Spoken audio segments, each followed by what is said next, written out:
ಬೇಗ ಈಗ ಬೆಂಗಳೂರು ಅವರು ದೆಹಲಿಗೆ ಹೋಗಬೇಕಾಗಿದೆ. ಅವರು ಮಾತನಾಡಿ ನಿರ್ಗಮಿಸಬೇಕಾಗಿದ್ದಾರೆ.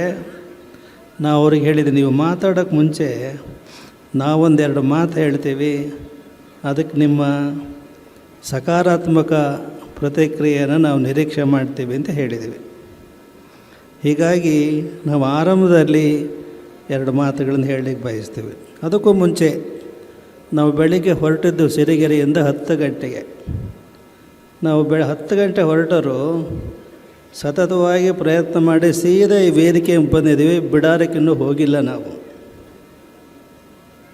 ನಮಗೇನು ಆಯಾಸ ಆಗಿಲ್ಲ. ಹೇಗೆ ಅಂದರೆ ತಾಯಂದ್ರಿಗೆ ಪ್ರಸವದ ಸಂದರ್ಭದಲ್ಲಿ ಭಾಳ ನೋವು ಉಂಟಾಗುತ್ತಂತೆ. ಆದರೆ ಕೈಗೆ ಮಗು ಸಿಕ್ಕ ಮೇಲೆ, ಅದು ಗಂಡು ಮಗು ಸಿಕ್ಕ ಮೇಲೆ ಆ ಎಲ್ಲ ಹೆರಿಗೆ ನೋವು ಮಾಯ ಆಗಿಬಿಡುತ್ತಂತೆ. ಹಾಗೆ ನಾವು ಸಿರಿಗೆರೆಯಿಂದ 10 ಗಂಟೆಗೆ ಹೊರಟು ಸತತ ಪ್ರಯಾಣ ಮಾಡಿಕೊಂಡು ನಾವು ಇಲ್ಲಿಗೆ ಬಂದಾಗ ಸಾಕಷ್ಟು ಆಯಾಸ ಆಗಿದ್ರೂ ಸಹ ನಿಮ್ಮನ್ನೆಲ್ಲ ನೋಡಿದಾಗ ಆಯಾಸ ಎಲ್ಲ ಕಣ್ಮರೆಯಾಗಿದೆ ಅಂತ ನಾವು ಹೇಳಲಿಕ್ಕೆ ಬಯಸ್ತೇವೆ. ನಮ್ಮ ಯುವಕರು ಆ ಮೋಟ್ರ್ ಬೈಕ್ಗಳೇನು ಹೊಡಿತಿದ್ರು, ನಾವು ನಿಷೇಧ ಮಾಡಿದ್ವಿ ಬೈಕ್ ರ್ಯಾಲಿಯನ್ನು. ಆದರೂ ನಮ್ಮ ಯುವಕರು ಕೆಲವರು ಆ ಮೋಟ್ರ್ ಬೈಕನ್ನು ಓಡಿಸುವಾಗ ಅವರು ಗುಂಡು ಹೊಡೆಯೋದು ಕೇಳಿಸ್ತಾ ಇತ್ತು. ಆ ಮೋಟ್ರ್ ಬೈಕೇನು ಕೆಟ್ಟು ಹೋಗಿದೆಯಾ ಅಂತ ನಾವು ಯಾರನ್ನೋ ಕೇಳಿದ್ವಿ. ಕೆಟ್ಟು ಹೋಗಿಲ್ಲ. ಆ ಥರ ಏನೋ ಶಬ್ದ ಮಾಡ್ತಾರಂತ ಸೈಲೆನ್ಸರ್ನಲ್ಲಿ ಅಲ್ಲ, ಅದಕ್ಕೇನೋ ಹೇಳ್ತಾರೆ, ಅದಕ್ಕೆ ಗೊತ್ತಿಲ್ಲ ನಮಗೆ. ಅದು ಒಂದು ರೀತಿ ಗುಂಡು ಹೊಡೆದಂಗೆ ಆಗ್ತಾಯಿತ್ತು. ನಾವು ಹೇಳೋಕ್ಕೆ ಬಯಸೋದು, ನೀವು ಗುಂಡು ಹೊಡೀರಿ, ಅದ್ರ ಗುಂಡು ಹಾಕಬೇಡ್ರಿ ಅಂತ ಹೇಳೋಕ್ಕೆ ಇಷ್ಟಪಡ್ತೀವಿ. ಎಷ್ಟಾದರೂ ಗುಂಡು ಹೊಡೀರಿ. ಕೇಂದ್ರ ಸಚಿವರು ಹೇಳ್ತೀವಿ, ನಮ್ಮ ರಕ್ಷಣಾ ಸಚಿವರಿಗೆ ನಮ್ಮ ಯುವಕರನ್ನೆಲ್ಲ ರೆಕಮೆಂಡ್ ಮಾಡಿರಿ, ಇವರು ಸೈನಿಕ ಸೇರೋ ಹಾಗೆ. ಯಾರಾದರೂ ಶತ್ರುಗಳು ನಮ್ಮ ದೇಶದ ಮೇಲೆ ಬಂದರೆ, ದಾಳಿ ಮಾಡಿದರೆ, ಈ ಗುಂಡು ಹೊಡಿತಕ್ಕಂಥ ನಮ್ಮ ಈ ಯುವಕರನ್ನು ನಿಮ್ಮ ಸೈನ್ಯಕ್ಕೆ ಸೇರಿಸೋ ಹಾಗೆ ನಾವು ರೆಕಮೆಂಡ್ ಮಾಡ್ತೀವಿ, ಕರ್ಕೊಂಡು ಹೋಗಿ ಅವ್ರನ್ನ. ಇದು ಕುವೆಂಪು ವೇದಿಕೆ. ಕುವೆಂಪುರವರು ಒಂದು ಕವಿತೆ ಬರೆದ್ದಾರೆ. ಮುಂದೊಂದು ಗುರಿಯಿತ್ತು, ಹಿಂದೊಬ್ಬ ಗುರುವಿತ್ತ, ಸಾಗಿತ್ತು ರಣಧೀರರ ದಂಡು. ಮುಂದೆ ಗುರಿಯಿಲ್ಲ, ಹಿಂದೆ ಗುರುವಿಲ್ಲ, ಓಡಿತ್ತು ರಣ ಹೇಡಿಗಳ ದಂಡು ಅಂತ ಹೇಳಿ. ಎಷ್ಟು ವ್ಯತ್ಯಾಸ ಇದೆ ನೋಡಿ. ಮುಂದೊಂದು ಗುರಿ ಇತ್ತು, ಮುಂದೊಂದು ಗುರಿ. ನಮ್ಮೆಲ್ಲ ಯುವಕರಿಗೆ ಇಲ್ಲಿ ತರಳಬಾಳು ಹುಣ್ಣಿಮೆ ಮಹೋತ್ಸವದಲ್ಲಿ ಭಾಗವಹಿಸಬೇಕು ಅನ್ನೋ ಗುರಿ. ಹಿಂದೆ ಗುರುಗಳಿದ್ದರು. ಸಾಗಿತ್ತು ರಣ ಧೀರರ ದಂಡು ಅಂತ ನಮಗೆ ಕುವೆಂಪು ಅವರ ಮಾತು ಆಗ ನೆನಪಾಯಿತು. ಅದರ ನಂತರ ನಿಮ್ಮ ಮೇಲಿರ್ತಕ್ಕಂಥ ಹೊಣೆಗಾರಿಕೆ ಬಹಳವಾಗಿದೆ. ಅದನ್ನು ಸೂಕ್ಷ್ಮವಾಗಿ ನಾವೀಗ ಹೇಳಿದ್ದೀವಿ. ನಮಗೆ ಆರಂಭದಲ್ಲಿ ಮಾತನಾಡುವ ಒಂದು ಉದ್ದೇಶ ಏನಿತ್ತು ಅಂದರೆ, ಈ ಈ ಈ ಭಾಗ 100-150 ಎಕರೆ ಏನಿದೆ, ಇಲ್ಲಿ ಯಾರೂ ಇಲ್ಲಿ ಕಾಲಿಡೋ ಸ್ಥಿತಿಯಲ್ಲಿ ಇರಲಿಲ್ಲ ಅಂತ ನಾವು ಕೇಳಿದ್ದೀವಿ. ನಮ್ಮ ಕಾರ್ಯಕರ್ತರು, ತರಳಬಾಳು ಹುಣ್ಣಿಮೆ ಸಮಿತಿಯವರು ಈ ಜಾಗ ಮೊದಲು ಹೇಗಿತ್ತು ಅಂತ ಭದ್ರಾವತಿ ಜನರಿಗೆ ಗೊತ್ತಿದೆ, ನಮಗೆ ಗೊತ್ತಿಲ್ಲ, ಇಲ್ಲಿರೋರಿಗೆ ಗೊತ್ತಿದೆ. ಇದೆಲ್ಲ ಕಸದ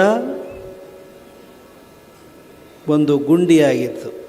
ಭದ್ರಾವತಿಯ ಏನೇನು ಕಸ ಇತ್ತೋ ಅದೆಲ್ಲ ಕಸವನ್ನು ತಂದು ಇಲ್ಲಿ ಬಿಸಾಡ್ತಾಯಿದ್ರು ಅಂತ ಕೇಳಿದ್ದೀವಿ. ಈಗ ಎಷ್ಟು ಸ್ವಚ್ಛ ಆಗಿದೆ ಅಂದರೆ, ಈ ಸ್ವಚ್ಛ ಆದಮೇಲೆ ಮತ್ತೆ ಕಸ ಎಲ್ಲಿ ಬೀಳಬಾರ್ದು. ಹಾಗೆ ಅಂಥ ಒಂದು ವ್ಯವಸ್ಥೆ ನಮ್ಮ ಸರ್ಕಾರಗಳು ಮಾಡಬೇಕು. ಇದು ಕೇಂದ್ರ ಸರ್ಕಾರದ ಅಧೀನದಲ್ಲಿದೆ ಅಂತ ನಾವು ಭಾವಿಸ್ತೇವೆ.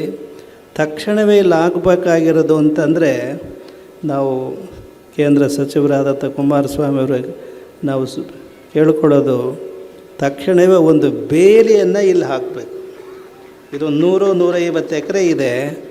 ಇದಕ್ಕೊಂದು ಬೇಲಿಯನ್ನು ಹಾಕಿ ವಯಸ್ಸಾದವರು ಅಥವಾ ಅಂಗ ಸಾಧನೆ ಮಾಡತಕ್ಕಂಥವರಿಗೆ ಇಲ್ಲಿ ವಿಹಾರ ಮಾಡೋ ಹಾಗಿರಬೇಕು. ಆ ರೀತಿಯ ಒಂದು ವ್ಯವಸ್ಥೆಯನ್ನು ಮಾಡಿ ಈ ಜಾಗವನ್ನು ರಕ್ಷಣೆ ಮಾಡಬೇಕು ಅಂತ ಬಯಸ್ತಾರೆ.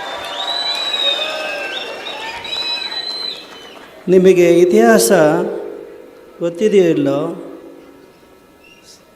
ಪ್ರಜಾಪ್ರಭುತ್ವ ಕಾಲ, ನಾಲ್ವಡಿ ಕೃಷ್ಣರಾಜ ಒಡೆಯರವರು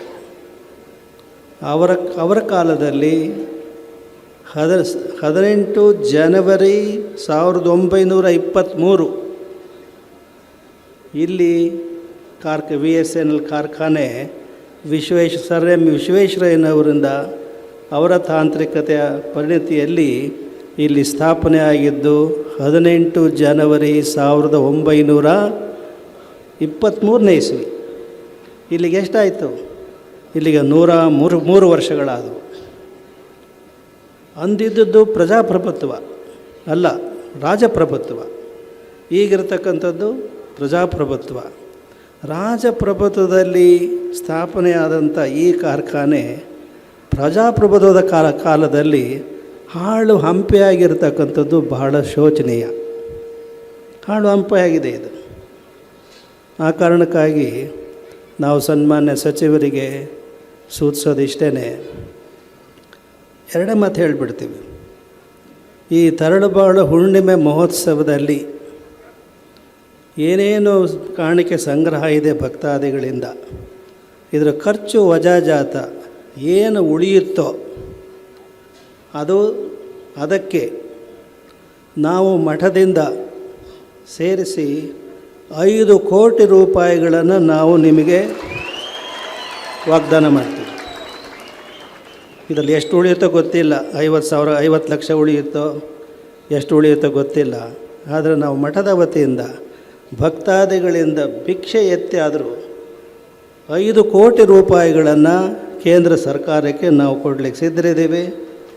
ನೀವು ಮನಸ್ಸು ಮಾಡಿ ಇಲ್ಲೇನು ಮುಚ್ಚಿದೆಯಲ್ಲ ಕಾರ್ಖಾನೆ, ಇದು ಮತ್ತೆ ಪುನರ್ಜೀವನಗೊಂಡು ಹಿಂದಿನ ಮಹಾರಾಜರು ಏನು ಮಾಡಿದ್ದಾರೆ ಅದರ ಸಾಕಾರ ರೂಪ ಮತ್ತಾಗಬೇಕು. ಇಲ್ಲಿ ಆಗಬೇಕಾಗಿರೋದು ಕೆಲಸದ ಗ್ಯಾರಂಟಿ, ಬೇರೆ ಗ್ಯಾರಂಟಿಗಳಲ್ಲ. 5 ಗ್ಯಾರಂಟಿಗಳಿಗೆಲ್ಲ ಅದಕ್ಕಿಂತ ಮುಖ್ಯವಾಗಿ ಕೆಲಸದ ಗ್ಯಾರಂಟಿ, ದುಡಿಮೆಯ ಗ್ಯಾರಂಟಿ ನಮ್ಮ ಜನರಿಗೆ ಬಂದರೆ ಕೊಟ್ಟರೆ ಅದಕ್ಕಿಂತ ಹೆಚ್ಚಿನದು ಏನೂ ನಮ್ಮ ಜನರಿಗೆ ಬೇಕಾಗಿಲ್ಲ. ನಾಳೆ 1ನೇ ತಾರೀಕು ಫೆಬ್ರವರಿ 1ನೇ ತಾರೀಕು ಬರಬೇಕು ಅಂತ ನಾವು ಕೇಳಿದ್ದೀವಿ, ಆದರೆ ಅವತ್ತು ಬಜೆಟ್ ಇದೆ. ಹೀಗಾಗಿ ಕೇಂದ್ರ ವಿತ್ತ ಸಚಿವೆ ನಿರ್ಮಲಾ ಕೇಸರಿಯವರು ಹೇಳಿ ಏನಾದರೂ ಮಾಡಿ ನೀವು ಬಜೆಟ್ನಲ್ಲಿ ಯಡಿಯೂರಪ್ಪನವ್ರು ಹೇಗೆ ಘೋಷಣೆ ಮಾಡಿದರೋ ಕರ್ನಾಟಕ ರಾಜ್ಯದಲ್ಲಿ, ಹಾಗೆ ಕೇಂದ್ರ ಸರ್ಕಾರದಲ್ಲಿ ಈ ಕಾರ್ಖಾನೆಯ ಪುನರುತ್ಥಾನದ ಬಗ್ಗೆ ಬೇಕಾದಂಥ ಹಣ ಬಜೆಟ್ನಲ್ಲಿ ಸೇರೋ ಹಾಗೆ ನೀವು ಮಾಡ್ತೀರಾ ಅಂತಂದು ನಾವು ಆಶಿಸಿ ಅವರ ಮಾತಿಗೆ ಅನುವು ಮಾಡಿಕೊಡ್ತೀವಿ. ಪರಮ ಪೂಜ್ಯರಿಗೆ ಭಕ್ತಿಪೂರ್ವಕವಾದಂಥ ಪ್ರಣಾಮಗಳು.